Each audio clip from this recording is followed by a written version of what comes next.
There's luck that shows up in many ways, but it's always when we're ready to accept it, right? And so you went there and you could have just continued on that runway of just saying, you know what? Oh, that everything, right? The timing wasn't right for that movie, or if they gave it more marketing dollars, or if I had the script written in a different way, or they didn't push me to do this, right? I had a different response. But what happens? We start to get mental clarity because you could just take a moment and just breathe. We live so much in the past, we live so much in the present, or in the future, that it's hard for us to take into account where we actually are, right? And it robs us many times. If you think about, all the times you say, like, when I, statements, and they take away from your life. Like, when I meet that special someone, or when I get that body I want, or when I get that job, get, $1 million in my account, fill in the blank, right? You say all these things as if that is the moment in your life when everything stops and everything's perfect. If it does happen, fantastic, but life still goes on. And we lose so much time just thinking about that goal, but forgetting to just be on the journey of our life. And it really robs us of just everything that we have to offer, because we're spent so much mental energy, and we lose so much mental clarity and focus because we're just focused on this event as if it treats and cures everything.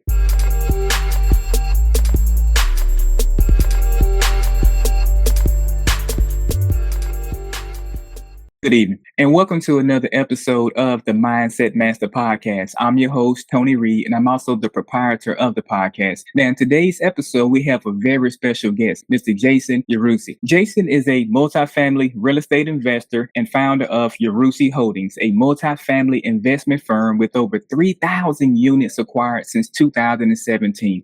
Jason has also built and exited multiple companies ranging from construction, restaurants, or a brewery, and large apartment communities. And he's also an avid ultra runner and a workout enthusiast. I would like to personally welcome you, Jason, to the Mindset Master Podcast. How are you, friend? Hey, I'm great. Thanks, Tony. Great to be here. How long have you been an avid runner? I started running, my first marathon was back in 2008. And I played sports in school. I moved into New York City. I was looking for something active to do. A bunch of my friends started taking jobs, and those jobs were taking all their time away. So I wasn't getting out to play basketball or football or anything I had done in the past. So I just started to look for something else and started running from there. So came upon the New York City Marathon, and somehow magically I got accepted to be in the race. And I was like, whoa, okay, I have to figure this out. Because I had never run long distances. Most of the time in sports, you're running, even though you're running a lot, you're not actually running for a pace or for a time. So I started training for that marathon, and it started really clicking that I loved it. Started doing a number of marathons after that. And then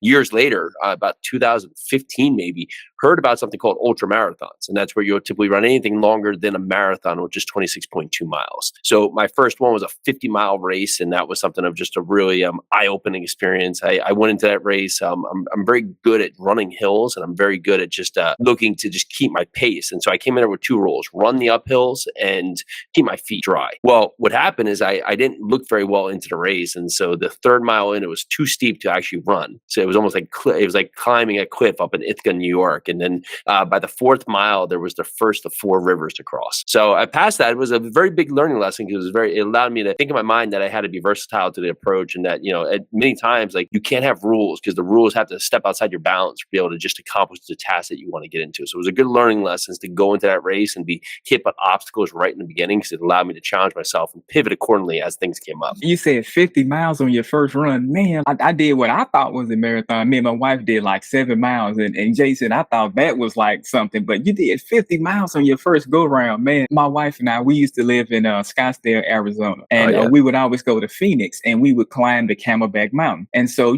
being from the South, we never really climbed the mountain. But then we went out to the West Coast. I was like, you know what? I kind of want to start hiking on trails and mountains and stuff. Let me kind of get my endurance built up. And man, let me tell you, we climbed to the top, and it was so hot that my boots started melting onto the rocks of the mountain. Oh, get out of here. Yeah, I was like, oh my gosh. I'm like, I got to get down from here. Like, I've always been like an outdoors kind of gentleman, but like something like that, man, like an avid runner for 50 miles. Like, how did you condition yourself for that? Did you do like a lot of cardio? You got a treadmill at your house, or how do you?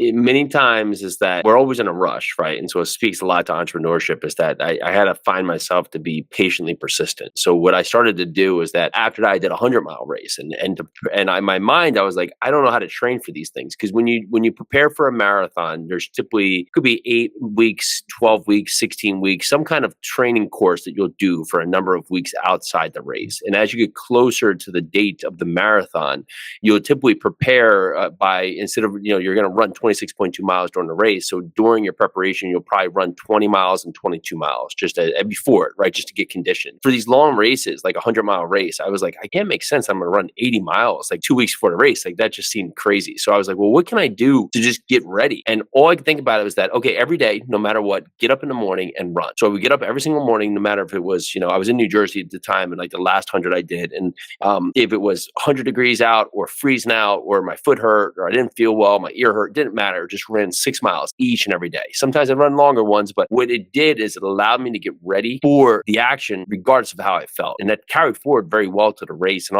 honestly, a lot to what I do is that not every day is going to be perfect. You still have to get up and take action, right? So your thoughts trend to the actions will lead to the results. And many times we don't want to do something, right? So we don't take action and we don't get the result. With the race, when the challenges came up, I said, okay, I'd been in this challenge many times before of not wanting to do this, not wanting to start, not wanting to keep going. Typically, when you just push that one more step, it allows you to get to mile markers you never thought was possible. And that was how I continued to do these longer races, was really just one step at a time and just continue to take action until I got to the next step to see if I continued to want to go forward and say, well, I did it before, so let's do it again. We'll resume the regularly scheduled program momentarily. Now, once you're on the inside of the Mindset Mastery Academy, the first thing that you will notice is going to be the layout. On the left, this is going to be all of the things that are going to be included inside of the Mindset Mastery Academy. We have videos for a positive mindset. We have motivational quotes. We have mindset and mental health. We have affirmation cards. We have digital planners. We have blogs. We have coupons and monthly deals. And we also have ebooks and audiobooks. And then you can easily download any of these right here. We have the Success Roadmap Digital Planner. And this is a 170-page digital planner. You can print this out and actually do it on old school pencil and paper. And if you have any issues, you can always reach out to me and my team directly at info@tonyreed.co. And another thing that we have, monthly hot seats. Once you're inside the Mindset Mastery Academy, all of your personal problems become the group's problems. If you're going through a struggle in life, if you have a burden in life that you're going through, and you can ask any kind of questions, anything that you want to know, the group is here to help. And I just wanted to quickly talk to you about this amazing opportunity to join the Mindset Mastery Academy. Now, back to your regularly scheduled program. My next question would be for you, and you're very ambitious, I can see, because in the intro, like I said, you exited and built multiple businesses. Can you take me back to your childhood, Jason? Like, what was your childhood like? Like, were you like an ambitious kid? I would say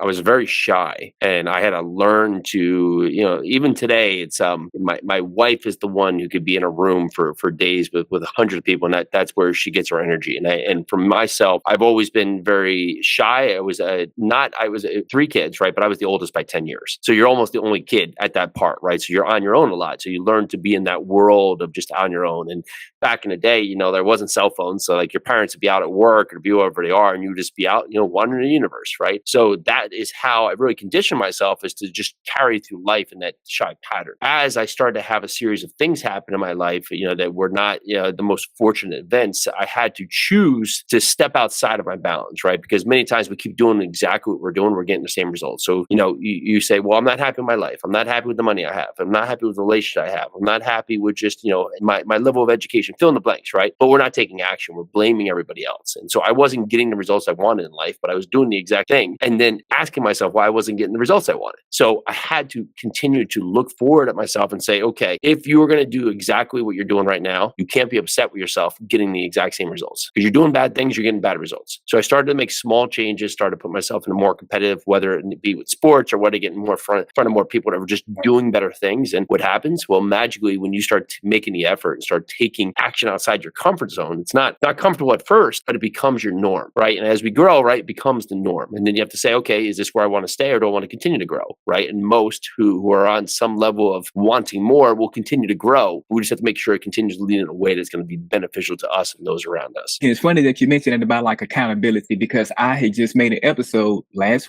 Friday, about accountability. accountability. Because see, when I was younger, Jason, I used to point the finger at everybody else. Like when I was a kid back in the 80s, in my area, I seen people blaming other people. Like I would see somebody like speed down the road, like in a 20-mile-an-hour zone, they'd be doing 70 and they'll blame the police for pulling them over. I'm like, you was the one who was doing 50 miles an hour over the speed limit. You can't blame anybody but yourself. But when I got older, Jason, I started doing the same thing. I never would forget, I was about 15 years old. And then a buddy of mine named DeMarco, he had pulled out like a joint. And I didn't know nothing about no joint, at that time in my life. I'm a middle school kid. He started smoking the weed. I was like, ooh, what are you doing? He was like, oh, this weed, Tony. I said, let me try it. So I tried it, Jason. And I was like, started coughing and stuff like that. And then my grandmother looked out the window and she saw me smoking a joint. You should know I got a good bud whooping. But then I blamed my buddy. I said, Mama, no, it wasn't my fault. DeMarco made me do it. She said, son, nope, you have to accept accountability. So from that day right there, Jason, I learned how to accept accountability for all my actions. So I love that right there, man. Yeah. Well, it's a great story too, but it shows it's not the ideal event, but you said, okay, listen, like he didn't put it in my mouth and force it upon me and like,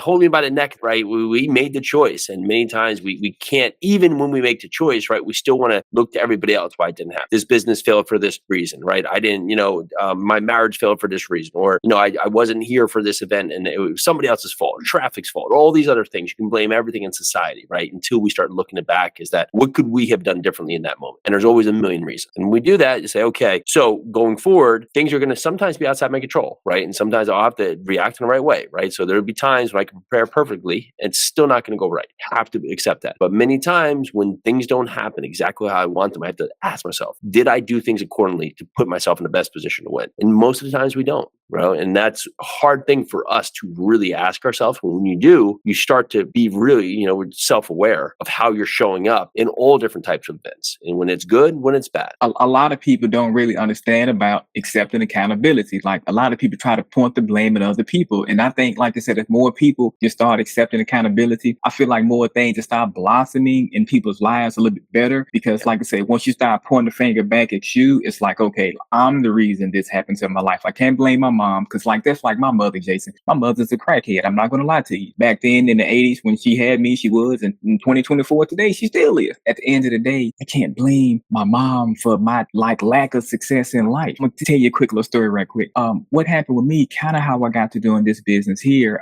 I was dating this young lady and then she had done a lot of foul things to me and I wrote a movie script about it. And then a lot of negative events happened after that. Then I left Tennessee, went out to the West Coast writing films and didn't like it. And a lot of stuff happened and I was like, okay. So instead of me blaming other people, I was like, Tony, you the one who left Tennessee, like you the one who went out to Scottsdale, Arizona to pursue your screenwriting career. So I think you ought to make something out of your life versus blaming Hollywood and blaming all the producers, because your movie didn't go, like you thought it was going to go out there. So you know what? Let me start coaching people. So let me start helping people live a better life, because I started taking my experiences and then I started telling people about things that I was acting like I wasn't accountable for in my life and things that kind of set me back. And then at that point, Jason, I was like, ooh, I got a really good business right here. And then people start emailing me and start wanting me to help them, live a better life. So it's kind of funny how sometimes when you don't accept accountability, that can kind of allow you to stumble into your ultimate destiny, so to speak. Yeah.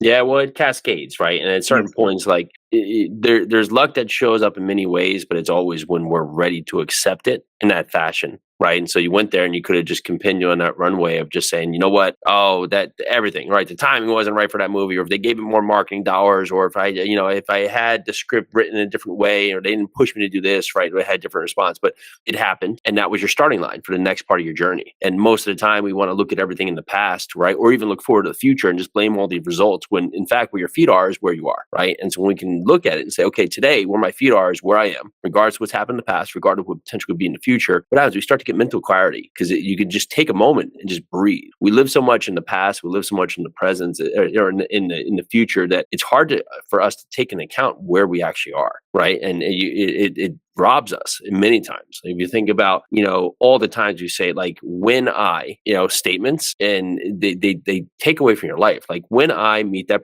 special someone, or when I get that body I want, or when I get that job, or when I, start that business, or when I get, $1 million in my account, fill in the blank, right? You say all these things as if that is the moment in your life when everything stops and everything's perfect. If it does happen, fantastic, but life still goes on. And we lose so much time just thinking about that goal, but forgetting to just be on the journey of our life. And it really robs us of just everything that we have to offer because we're spent so much mental energy and we lose so much mental clarity and focus because we're just focused on this event as if it treats and cures everything. If you're ready to take your journey of mindset mastery to the next level and dive even deeper into mindfulness and also meditation, well, I've got a fantastic resource just for you. Inside, you're going to find step-by-step instructions, valuable insight, and also practical exercises to help you enhance your mindset and bring more positive changes to your life. This guide is the roadmap to success. To get your hands on this exclusive resource, click the link below in the description. Now, that kind of segues us into my next question, sir. Now, what inspired you to build and exit multiple businesses? Like we're talking about like a brewery, large apartment communities, a restaurant, construction. Like, how did that right there transpire, Jason? You start to look to use your competitive efforts in many ways, right? And so, you get competitive in life can mean many things used for good or for bad. And with me, I just started to be working in bars, working in restaurants. And so naturally, it just led me to the curiosity to see how the business was running and just saying, oh, that's interesting. And then liking the idea of just creating the business from the outset. Okay, how can I create this business?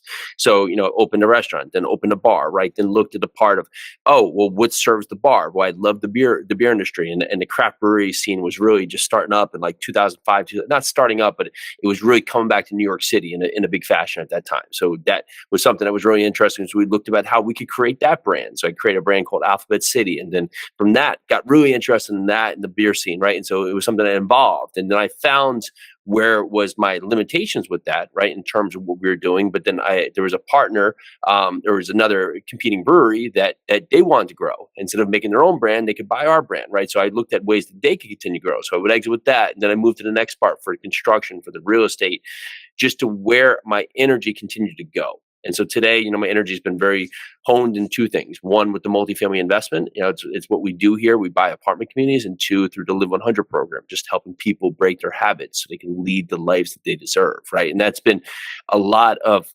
our focus and our energy because it's been inspiring not only to us, but we've seen the transition of how not only it's transformed us, but how it can transform others around us. You don't really hear a lot of people talking about investing in large apartment communities because my whole life, I've grown up like around real estate my whole life. My grandfather, he's 84 years old right now, and he used to own 50 pieces of rental property, and he's down Nice. to like I want to say about 24, 25 as of right now. And so my whole life I grew up just seeing like just multiple properties. But then when I went out to Scottsdale, Arizona, and then my wife was paying like $2,600 a month for rent in an apartment complex, I was like, man, what if I bought an apartment complex and I'm getting this same amount of money? That's a huge thing right there, Jason. Like you have to have like a really good mindset. Like what's your mindset going into a big deal like that? Like you're getting ready to acquire like a 400 unit mega community. You start looking at it is that many times our mind treats us that small is less risky than big. And so say it was like, oh, if I buy a house, it would be less risky than buy an apartment complex. If you start to re-engineer it, right, and think of it in reverse and say, well, that one house, if you're going to rent it out, has one tenant or it has zero tenants. So there's either one tenant paying the rent or there's zero tenants paying the rent. So best case, you're 100% occupied. Worst case, you're 0% occupied. Then you have one roof or one HVAC or one boiler, right? So all these things that now have to be afforded by this one tenant paying the rent every month. So say it's $2,500, right? So now there's a lot of liability on that tenant. So when the bank comes to give you a loan, they say, well, there's a little more risk here. You only have one tenant in there. They can only have this much rent to pay. So, I have to make sure that you have the money now. So this goes back a lot on you and your income, because if the tenant's not there paying the rent, paying the mortgage, who's paying the mortgage? Well, you're paying the mortgage, right? So when we look at say a 100-unit apartment building, well, now say I have 10 tenants, who or 10 units that aren't occupied. Well, now I have 90 of the 100 units that are occupied. So I'm 90% occupied, right? So at that part, I have 90 tenants, maybe paying $1,000 or $2,500 or whatever's the rent level there in the city, in the town. So with that now can allow me to hopefully pay our expenses and cover our mortgage and then have cash flow, because there's 90 tenants of the 100 that are paying it. So if I have something come up, like have to fix a window or have to fix a roof, well, I have 90 tenants that are giving revenue to the property each and every month. So it gives me cash flow to be able to handle, not only for us to make money, but also to handle these bigger expenses. So the bank now says, well, this seems a lot safer, because instead of having one tenant, you have potential of 100, right? So now there's a lot more opportunity for you to cover your expenses, to cover your mortgage. There's a lot more upside for this property. So they'll give you better lending terms than if you would in your single family. So we started really just breaking it down in actual ways to say, why would we do this? The last piece of the puzzle is we actually just have a business with the 100-unit building. The 100-unit building, I have a full-time leasing person, I have a full-time maintenance team, right? So they're there each and every day making sure the business runs right. Where you have a single-family house, it could be 100 miles away, and that single-family house is just there. So if someone needs to pick up the rent, or the rent's got to be paid and the tenant's not paying, you have to someone go there. If something, the toilet has to be fixed, or someone has to look at the window, you have nobody there as a team. So you're more exposed. And see, that's the reason right there, Jason, that exact reason right there that you just last mentioned. That's what my granddad, sold some of his rental properties or whatnot, because, like you say, he was driving 50 miles to go fix Mr. Jackson's toilet. And then he's, my grandfather's old school. He doesn't believe in one of those, companies going to do it. Granddad believes in, he's going to do it. I'm going to do it. Either my dad is going to do it. One of the three of us is going to do it. Yeah, and so we would have to drive our way out and all of this. And so it just got over consuming or whatnot. And so my grandfather was like, let me kind of ease a little bit of this pressure off. Like, a lot of people don't look at it like that. Like you said, it's a whole lot safer on the bank, on the lending terms versus just that one tenant. Now, the next question I have for you right there, Jason, is going to be, can you share specific strategies or exercises used to enhance self-awareness? Many times what we want to be self-aware about is about how we're showing up in the moment. And so you have to look at just your frame of reference when things are happening, right? So write down, and I like to think of it like, the Knights of the Round Table. Like there was the Knights of the Round Table came together in a time of, to try and keep peace after a time of war, right? Well, we have the Knights of the Round Table in our head, like trying to keep peace in our mind, when our mind is always looking for chaos. So 80,000 thoughts a day, 70,000 thoughts a day, you repeat about 75% of them, right? So if you look at that, on most of us have a lot of negative thoughts that we're repeating each and every day. So we have to ask ourselves, are we showing up, anxious? Are we showing up, with gluttony in our mind? Are we showing up in a part where, we hate or anger? Are we showing up with kindness? Or, are we showing up with rage? Like, how are we showing up in the moment? And we need to write that down and take account of how we're showing up, so we can be cognizant of what we're doing in certain moments.